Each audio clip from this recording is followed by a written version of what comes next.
प्रिय छात्रगण, हम दूसरे चैप्टर में आ गए हैं जिसका नाम है दोपहर का भोजन। और लेखक हैं प्रसिद्ध लेखक अमरकांत जी। तो दोपहर का भोजन शब्द से हमें जो है शीर्षक से ही हमें अंदाजा होना चाहिए कि दोपहर यानी दोपहरी को जो भोजन के करते हैं उस व्यवस्था के बारे में, यानी 11-12 बजे के आसपास। तो उसी से संबंधित एक कहानी है, गरीबी में पल रहे एक परिवार की, सिद्धेश्वरी और उसके परिवार की कहानी है कि जो दोपहर के भोजन के लिए किस प्रकार की स्थितियां उसके परिवार में हैं और एक एक दाने के लिए किस प्रकार जो है पूरा परिवार मोहताज है। और दूसरी बात ये समझाने का प्रयास किया है कि गरीबी में किस प्रकार एक औरत पूरे परिवार को जोड़कर रखती है। अब हम आ जाते हैं कवि परिचय पर। जीवन परिचय की बात करें अमरकांत जी की, तो इनका जन्म सन 1925 में उत्तर प्रदेश के बलिया जिले में के नगरा नामक गांव में इनका जन्म हुआ। वास्तविक नाम श्री राम वर्मा है अमरकांत जी का। उन्होंने अमरकांत के नाम से ही साहित्य की रचनाएं की, इसलिए उनका नाम जो है अमरकांत पड़ गया। मूल नाम क्या है? श्री राम वर्मा है। शिक्षा, प्रारंभिक शिक्षा उनकी बलिया में हुई है, जो उत्तर प्रदेश बलिया जिले में। इसके बाद उन्होंने इलाहाबाद विश्वविद्यालय से बीए की। उन्होंने अपनी किशोरावस्था से ही कहानी लिखना शुरू कर दिया था, यानी 15-16 साल की अवस्था से इन्होंने कहानी लिखना शुरू किया। वे आगरा से प्रकाशित होने वाले दैनिक समाचार पत्र सैनिक से जुड़ गए। आगरा में दैनिक समाचार पत्र प्रतिदिन छपता है, सैनिक छपता था, उस पत्र समाचार पत्र से जुड़े। यही वे प्रगतिशील लेखक संघ से भी जुड़े, जो अपने छात्र जीवन से ही स्वतंत्रता आंदोलन में कूद पड़े थे। और विभिन्न लेखक थे जो उस समय प्रगतिशील लेखक थे, अर्थात लेखन कार्य में विभिन्न रूप से प्रगति कर रहे थे, आगे बढ़ रहे थे। छात्र जीवन से ही स्वतंत्रता आंदोलन में कूद पड़े थे अमरकांत जी। आजीविका की बात करें, अर्थात उन्होंने जीवन किस प्रकार के पैसे कमाकर चलाया, तो वो बताया गया है कि दैनिक अमृत पत्रिका तथा दैनिक भारत के संपादकीय विभागों में काम किया। इसी दौरान वे कहानी पत्रिका के संपादन से भी जुड़े। उनकी कहानी डिप्टी कलेक्ट्री को अखिल भारतीय कहानी प्रतियोगिता में पुरस्कार भी दिया गया। साहित्यिक विशेषताएं, अमरकांत जी की नई कहानी आंदोलन के प्रमुख कहानीकारों में से एक जो है वो माने जाते हैं। शहरी और ग्रामीण जीवन के यथार्थ चित्रण, यानी जो जैसा है, यानी उसका सच्चा चित्रण ही उन्हें सफलता मिली, यानी उस सच्चे चित्रण से, यथार्थ चित्रण से उनको सफलता मिली है। मध्य वर्ग के जीवन की वास्तविकता और विसंगतियां, यानी उनकी हकीकत और बुराइयों को व्यक्त करने में वे बेजोड़ हैं, अर्थात उनके समान कोई दूसरा नहीं है। समाज में व्याप्त अमानवीयता, यानी समाज में फैली हुई अमानवीयता यानी मनुष्यता नहीं है, जिनमें दुर्दशा है, जिन लोगों में हृदयहीनता, यानी एक दूसरे के हृदय को न समझने वाले, पाखंडी, आडंबर आदि को उन्होंने अपनी कहानियों में व्यक्त किया। अमरकांत जी ने यथार्थवादी ढंग से अभिव्यक्ति की है, अर्थात जैसा है वैसे का वैसा ढंग जो है उन्होंने अपने अनुभव के आधार पर व्यक्त किया।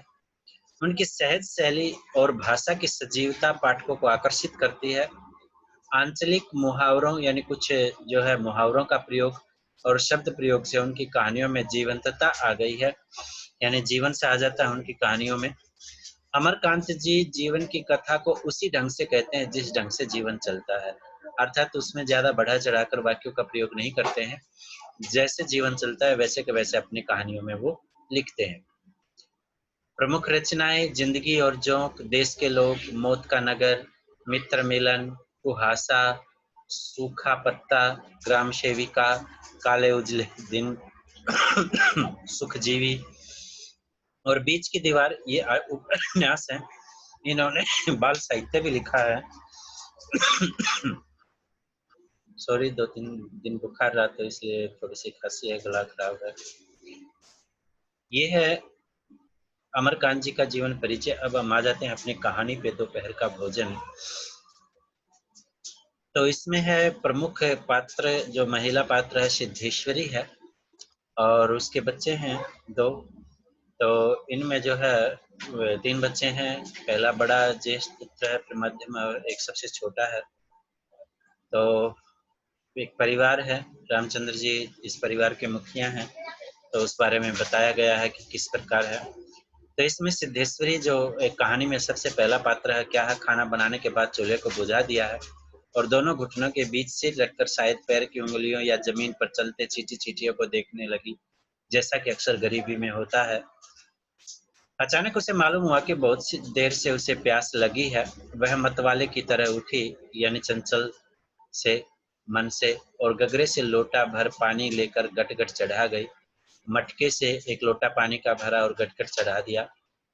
खाली पानी उसके कलेजे में लग गया, यानी क्योंकि खाली पानी पिया है, भोजन नहीं खाया, तो इसलिए अटक गया और वह हाय राम कहकर वहीं जमीन पर लेट गई। अर्थात अचानक उसको चक्कर आने को हुए। लगभग आधे घंटे तक वह उसी तरह पड़ी रहने के बाद उसके जी में जी आया, यानी थोड़ी देर के बाद होश आया।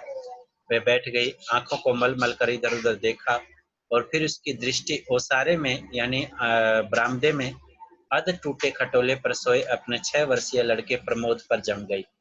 यानी सबसे छोटा लड़का है प्रमोद, जिसकी आयु है 6 वर्ष। उस पर उसकी नजर जमी, यानी उसको उसने ध्यान से देखा।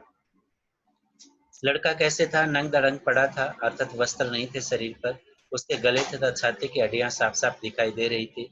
उसके हाथ पैर बासी ककड़ियों की तरह सूखे थे, बेजान पड़े थे, अर्थात जिनमें कोई जान ना हो। और उसका पेट अंडिया की तरह, सॉरी, आंडी यानी मटकी की आंडी की तरह फूला हुआ था। उसका मुंह खुला हुआ था और उस पर अनगिनत मक्खियां उड़ रही थी, अर्थात गिन नहीं सकते इतनी मक्खियां जो उड़ रही थी। ये सिद्धेश्वरी की गरीबी को दर्शाती हैं ये बातें कि किस प्रकार 6 वर्षीय लड़का प्रमोद जो है नंग दंग पड़ा था, किस प्रकार पेट की हड्डियां, छाती की हड्डियां साफ दिखाई दे रही थी, पैर कैसे थे, बासी ककड़ियों की तरह दिखाई दे रहे थे, बेजान पड़े थे, और पेट अंडिया की तरह फूला हुआ। का अभिप्राय यही है कि केवल पानी पीकर ही पेट भरा जा रहा था, तो जिस पर अनगिनत मक्खियां भी उड़ रही थी। इस सिद्धेश्वरी का दृश्य दिखाया गया घर का कैसा है।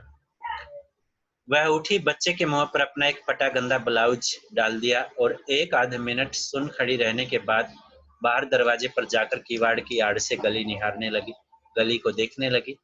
12 बज चुके थे, यानी दोपहर का समय था। धूप अत्यंत तेज थी और कभी कभी एक दो व्यक्ति सिर पर तौलिया या गमछा रखे हुए, यानी गर्मियों के दिन है, सिर पर कोई कपड़ा रखे हुए जो है मजबूती से, या छाता ताने हुए फुर्ती के साथ लपकते हुए सामने से गुजर जाते हैं। यानी गली में किस प्रकार का माहौल है वो दिखाया गया उस दोपहर में। 10-15 मिनट तक वह उसी तरह खड़ी रही, फिर उसके चेहरे पर व्याकुलता फैल गई और उसने आसमान तथा, व्याकुलता का मतलब एक बेचैनी, एक दुखीपन, कड़ी धूप और चिंता से देखा। एक दो क्षण के बाद उसने सिर को किवाड़ से काफी आगे बढ़कर गली के छोर की तरफ निहारा, दूर देखने का प्रयास किया, तो उसका बड़ा लड़का रामचंद्र, जो सबसे बड़ा है, वो धीरे धीरे घर की ओर सरकता आ रहा है। सबसे छोटा है प्रमोद और सबसे बड़ा लड़का है रामचंद्र, जो अभी जो है दोपहर में धीरे धीरे जो है घर की तरफ आ रहा है। तो यहाँ पर प्रत्येक वाक्य को इस ढंग से दिखाया गया है कि किस प्रकार गरीबी का माहौल घर में है, तो वैसे ही यहाँ पर अमरकांत जी ने दर्शाने का प्रयास किया है। अमरकांत की कहानी कैसे परिवार पर आधारित है? मध्यम वर्गीय परिवार पर आधारित है जो गरीबी से जूझ रहा है। इस कहानी में लेखक ने किसका चित्रण किया है? समाज में गरीबी के लिए जो संघर्ष कर रहे हैं परिवार गरीबी में, तो उसका चित्रण यहाँ पर किया गया है। कौन खाना बना चुका था? तो पता है, एक ही महिला आई है, सिद्धेश्वरी, जो खाना बना चुकी थी। सिद्धेश्वरी के छोटे लड़के का क्या नाम था? उसकी उम्र कितनी है? तो प्रमोद है, उम्र कितनी है? 6 वर्ष है। जो नंग ढंग पड़ा था, हमने देखा था इन वाक्यों में। सिद्धेश्वरी देवी ने गली से किसको आते हुए देखा? तो सबसे बड़े लड़के को, रामचंद्र को जो है उसने धीरे धीरे घर की तरफ सरकते हुए देखा था। ये प्रश्न जरूरी है, ये आपको नोट भी करने हैं पेज पर, यानी लेखक परिचय के बाद आपको ये प्रश्न जो है सभी नोट करने हैं, क्योंकि इस बार जो एक एक नंबर के 30 नंबर के प्रश्न पूछे जाएंगे पाठ के अंदर से ही, तो आपको ये पांचों क्वेश्चन जो है नोट भी कर लेने हैं, जो बहुवैकल्पिक होंगे, यानी जिसके विकल्प भी दिए जाएंगे इनके साथ।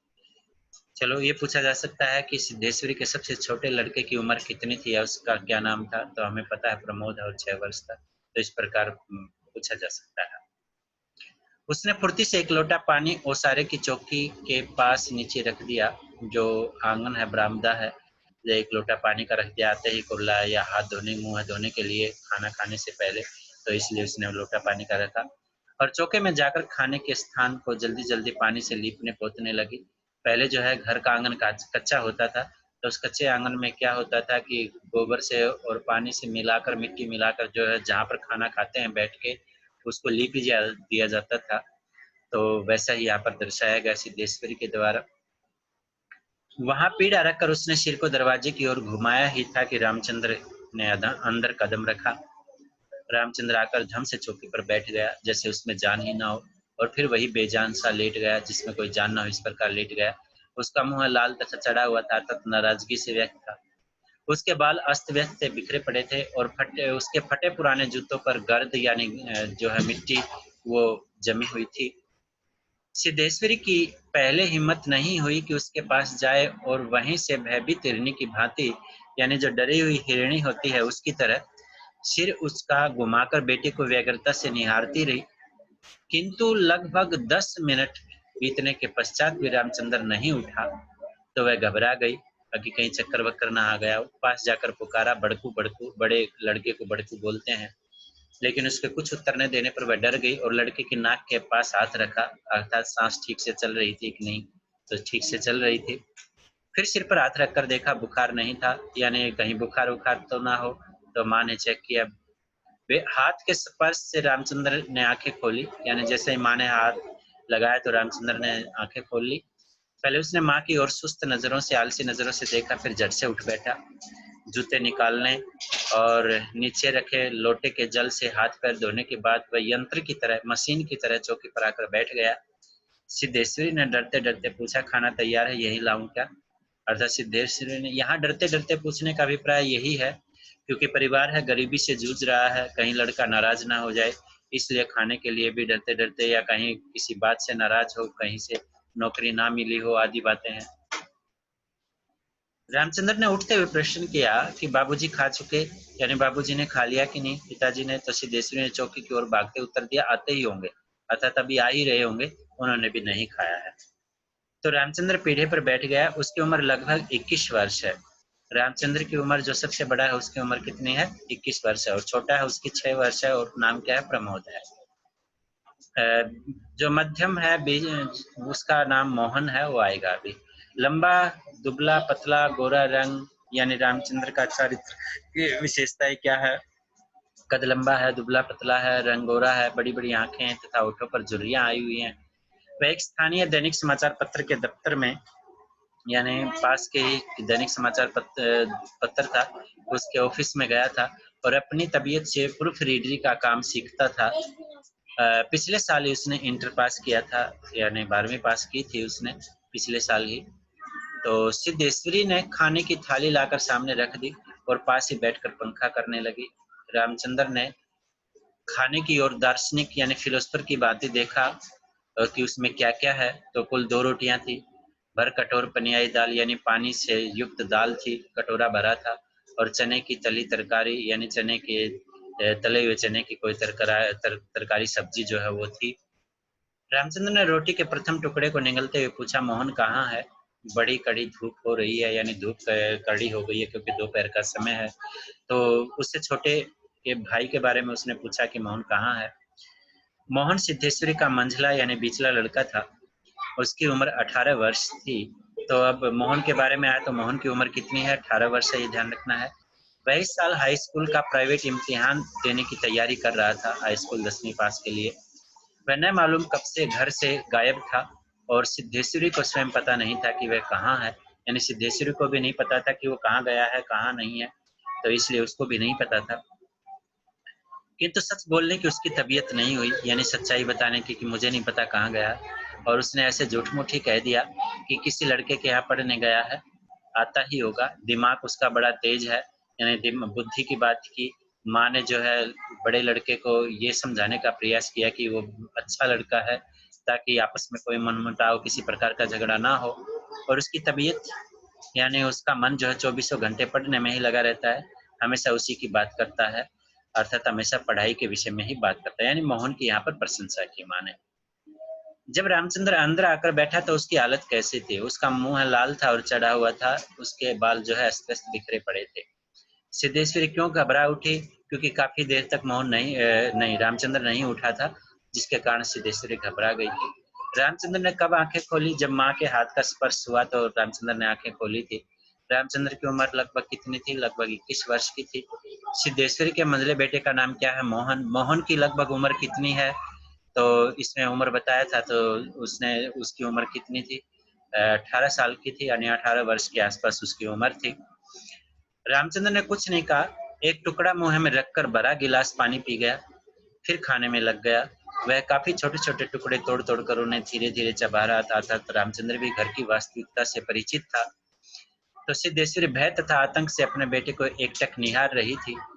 कुछ क्षण यानी पल बीतने के बाद डरते डरते उसने पूछा कि वहां कुछ हुआ क्या? अर्थात जहाँ काम करने जाता है वहां कोई घटना तो नहीं घटी? रामचंद्र ने अपनी बड़ी बड़ी भावहीन आंखों से, यानी जिनमें कोई भाव नहीं था, अपनी माँ को देखा, फिर नीचा सिर करके कुछ रुखाई से बोला, यानी रूखेपन से गले से बोला, सूखे गले से, समय आने पर सब ठीक हो जाएगा। अर्थात अभी कुछ ठीक नहीं है। सिद्धेश्वरी चुप रही। धूप और तेज हो गई थी। छोटे आंगन के ऊपर आसमान के बादल के एक दो टुकड़े पाल की नाव की तरह, यानी छोटी छोटी नावों की तरह जो पाल लगा होता है जिनमें उनकी तरह तैर रहे थे। बाहर की गली से गुजरते हुए खड़खड़िया इक्के की आवाज आ रही थी, जो इक्का होता है जिसमें इंजन लगा होता है आदि। और खटोले पर सोए बालक की सांस का खरखर शब्द सुनाई दे रहा था। अर्थात खर्राटों का शब्द जो है वो सुनाई दे रहा था घर में। अर्थात और कोई आवाज घर में नहीं हो रही थी। रामचंद्र ने अचानक चुप्पी को भंग करते हुए पूछा, प्रमोद खा चुका है? क्योंकि सबसे छोटा लड़का जिसकी 6 वर्ष उम्र है उसके बारे में पूछा, जो आंगन में पड़ा था एक टूटे खटोले पर। सिद्धेश्वरी ने प्रमोद की ओर देखते हुए उदास स्वर में उत्तर दिया, हाँ खा चुका। रोया तो नहीं था? अर्थात रोया तो नहीं? सिद्धेश्वरी फिर झूठ बोल गई। आज तो सचमुच नहीं रोया, जबकि वो रोया था और अभी उसने खाना खाया भी नहीं था। फिर भी सिद्धेश्वरी ने ऐसा कहा।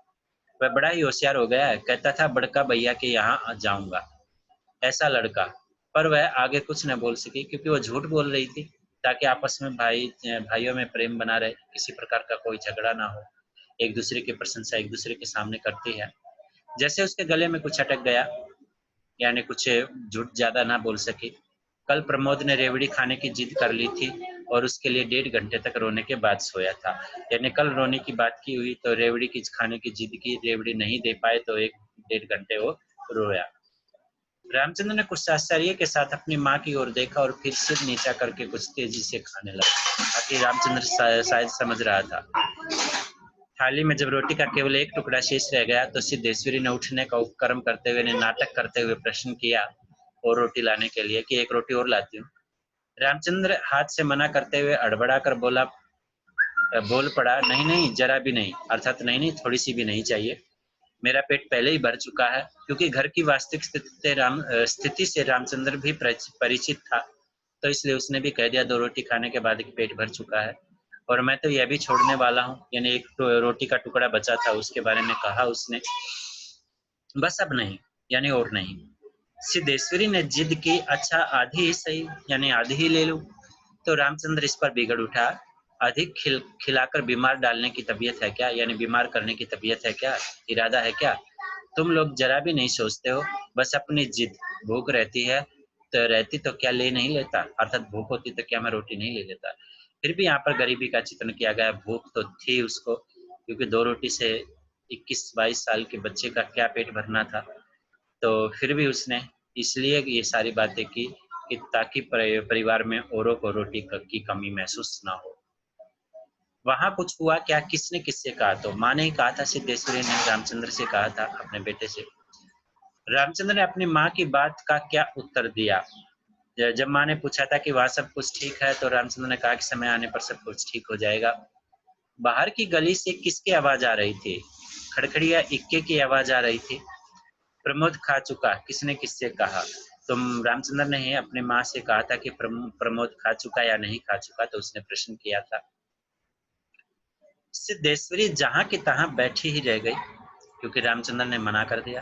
रामचंद्र ने थाली में बचे टुकड़े से हाथ खींच लिया और यानी बचे हुए टुकड़े को छोड़ दिया, ये दिखाने के लिए कि उसका पेट भर चुका है, और लोटे की ओर देखते हुए कहा, माँ पानी लाओ।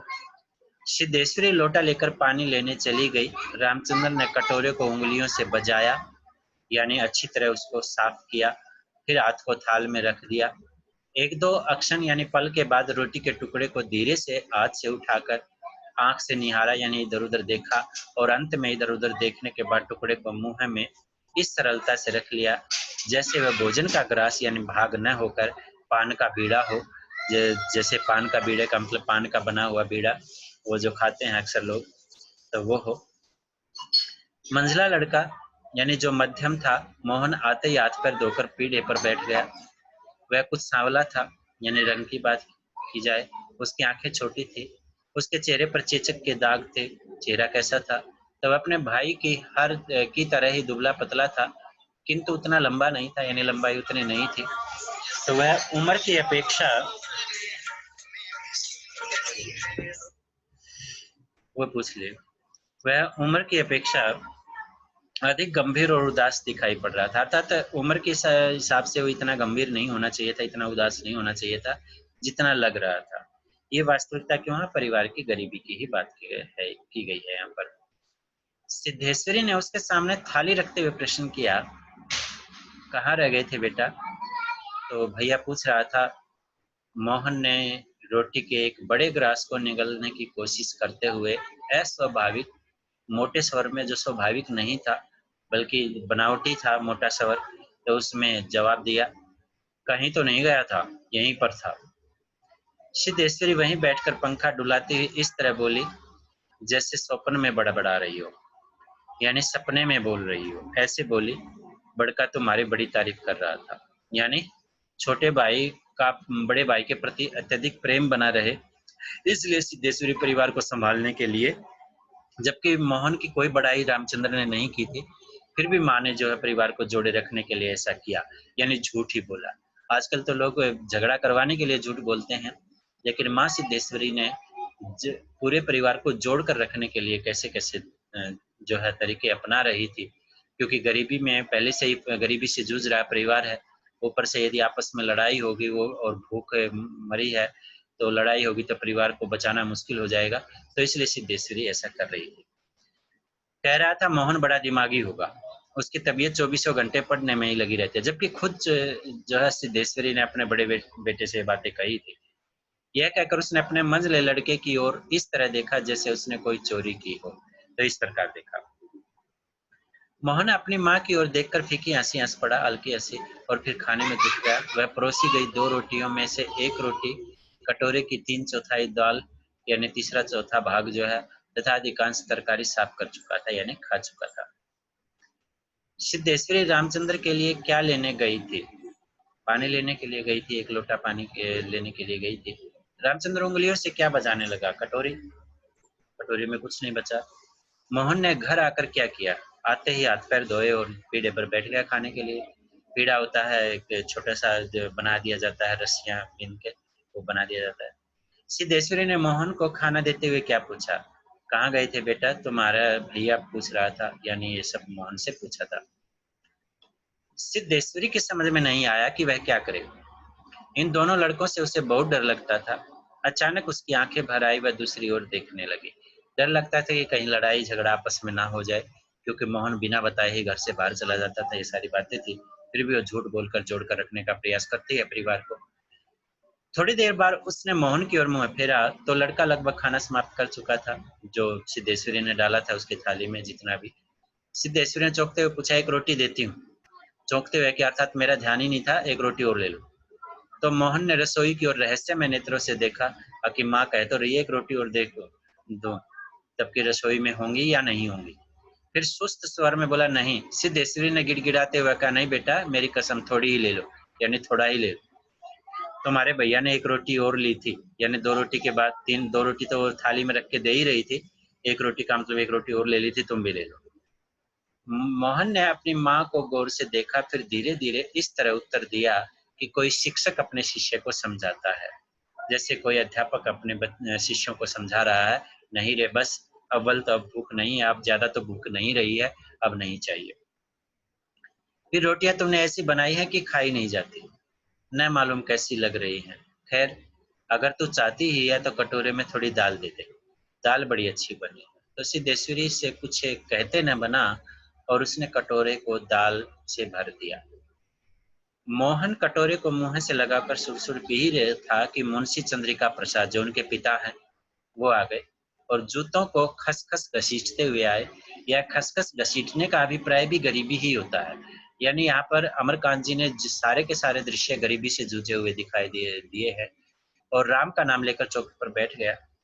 सिद्धेश्वरी ने माथे पर साड़ी को कुछ नीचे खिसका लिया और मोहन दाल को एक सांस में पीकर तथा पानी के लोटे को हाथ में लेकर तेजी से बाहर चला गया।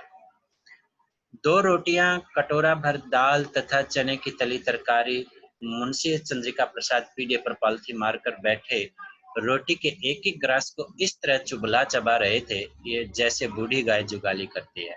यानी एक-एक रोटी को बार-बार एक-एक टुकड़े को मुंह में लेकर काफी देर तक चबा रहे थे।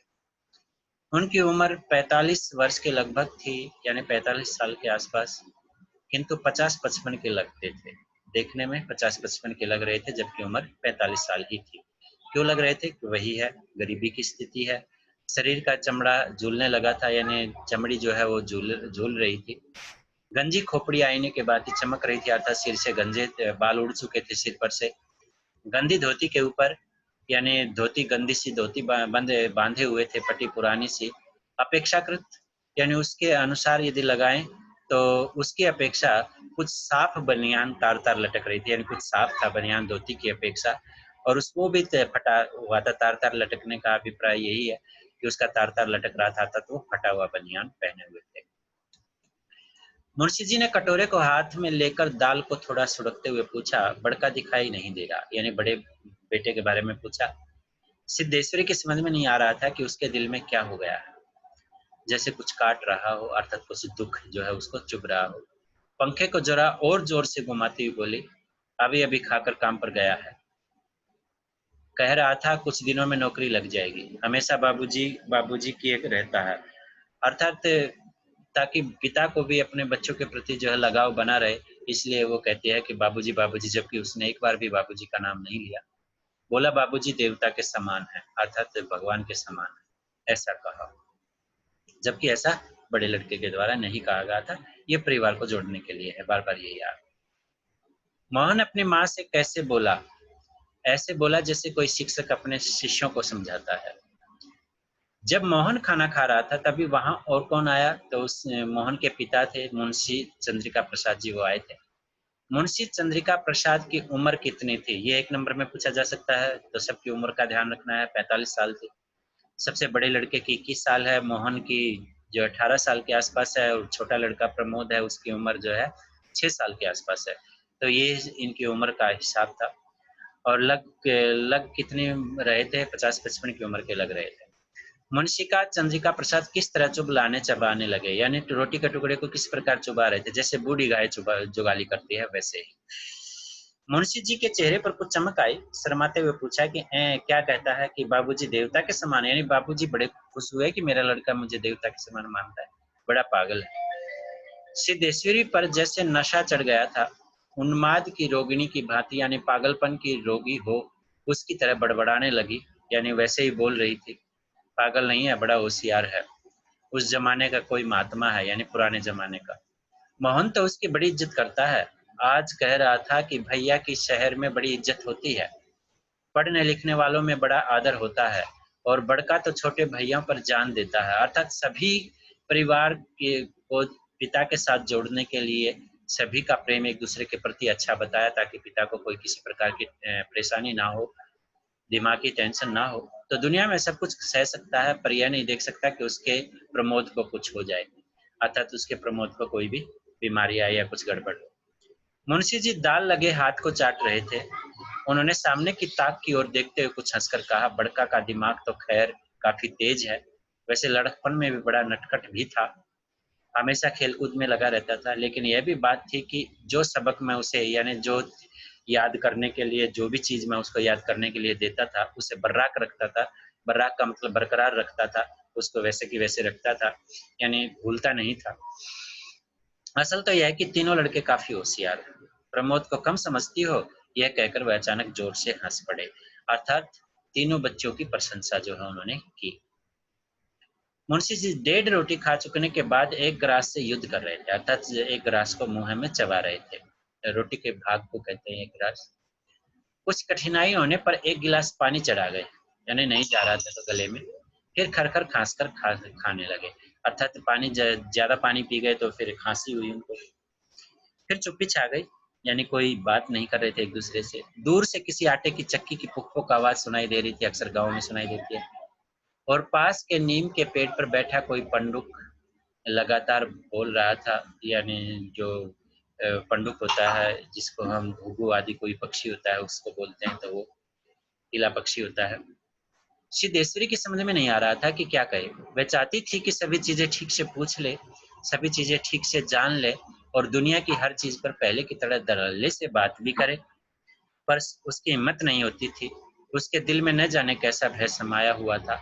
अच्छा, चाहती थी कि सारी चीजें, घर की जो परिस्थितियां हैं उसमें ठीक से बातें कर ले, ठीक से सारे बारे ठीक से उनके बारे में जान भी ले और धड़ल्ले से बात करे हर दुनिया की हर चीज के बारे में, हर सुख के बारे में, पर हिम्मत नहीं थी।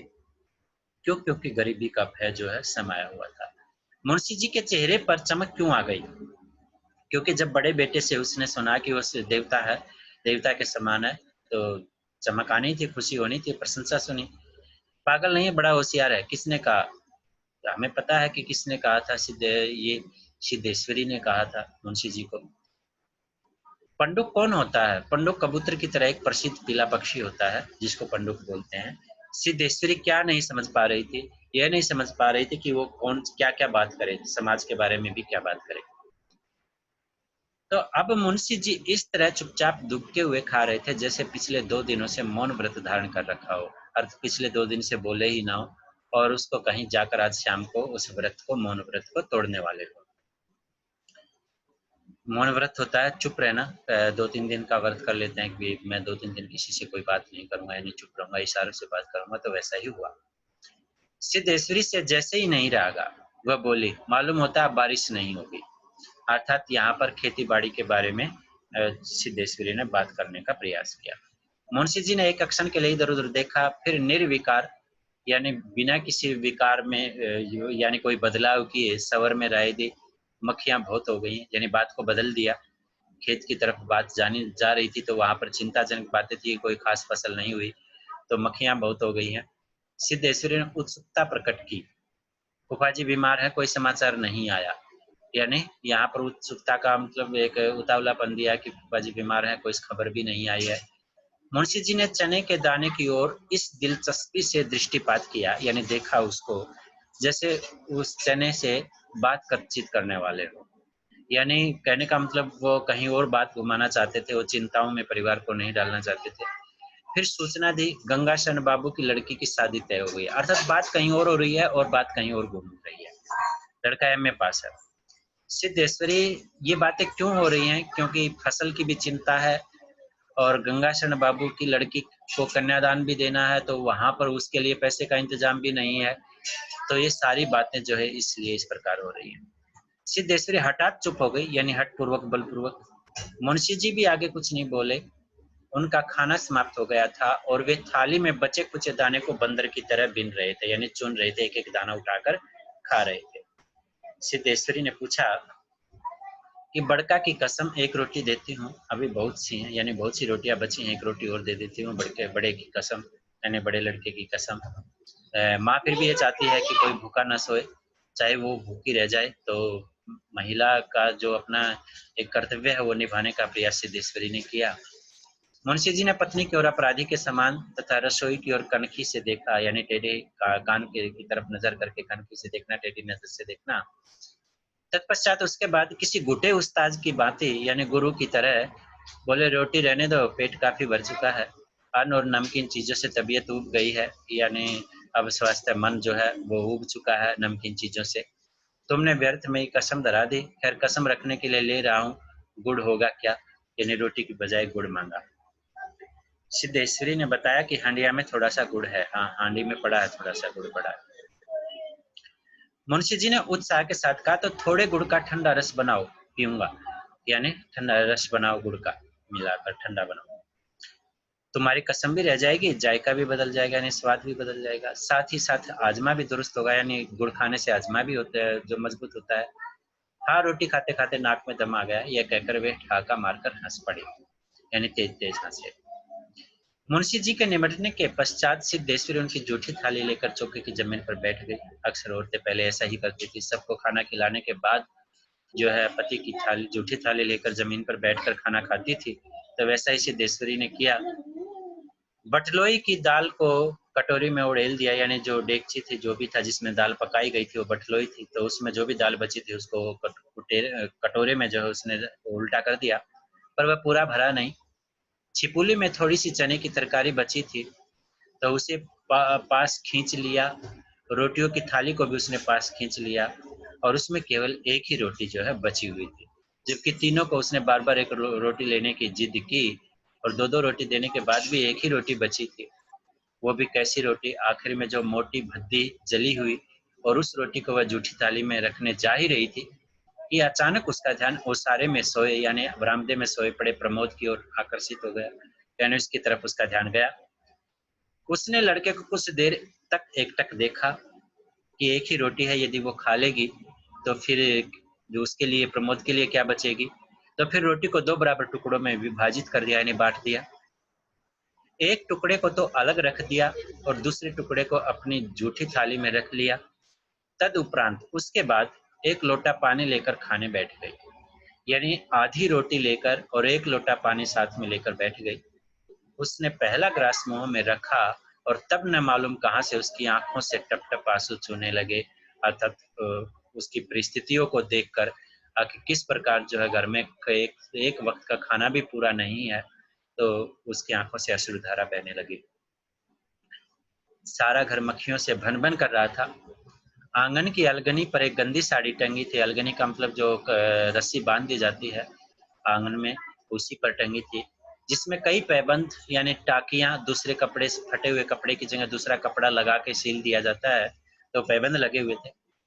दोनों बड़े लड़कों का कहीं पता नहीं था, यानी जा चुके थे खाना खाकर। बाहर की कोठरी में मुंशी जी औधे मुंह होकर, यानी उल्टे मुंह लेटकर, निश्चिंतता यानी सारी चिंताओं को छोड़कर सो रहे थे। जैसे 1.5 महीने पूर्व मकान के किराया नियंत्रण विभाग की कलरकी से उसकी छटनी न हुई हो, यानी 1.5 महीने पूर्व ये उदाहरण दिया गया कि मकान का किराया जो है नियंत्रण विभाग की कलरकी से उसकी छटनी ना हुई, अर्थात उसको कोई किराया न देना हो, और शाम को किसी काम की तलाश में कहीं जाना हो। इस प्रकार निश्चिंत होकर यहाँ पर औंधे मुंह मुंशी जी सो रहे थे। सिद्धेश्वरी ने मुंशी जी से क्या कहा मालूम होता, अब बारिश नहीं होगी, ये कहा था। किसी लड़की की शादी तय हो गई।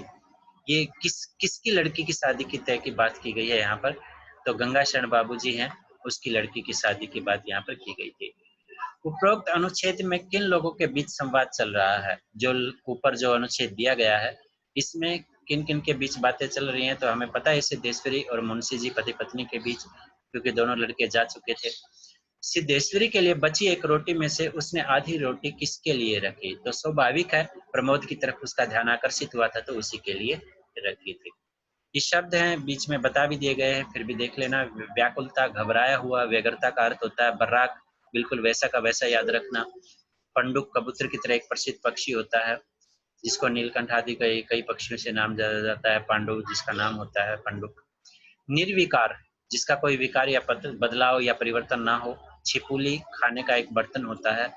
अलगनी, आड़ी, रस्सी या बांस जो भी है बांध दिए जाते हैं, और उस पर एक रस्सी बांध दी जाती है, घर में बांधा जाता है कपड़े टांगने के लिए, तो उसको अलगनी बोलते हैं।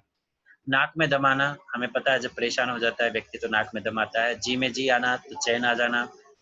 घगरा, जग को कहा गया है, जो जग होता है पानी का, और मटके को भी घगरा ही शब्द बोलते हैं, तो यहाँ पर क्यों जग लिया गया ये नहीं पता, घगरा वैसे मटका होता है।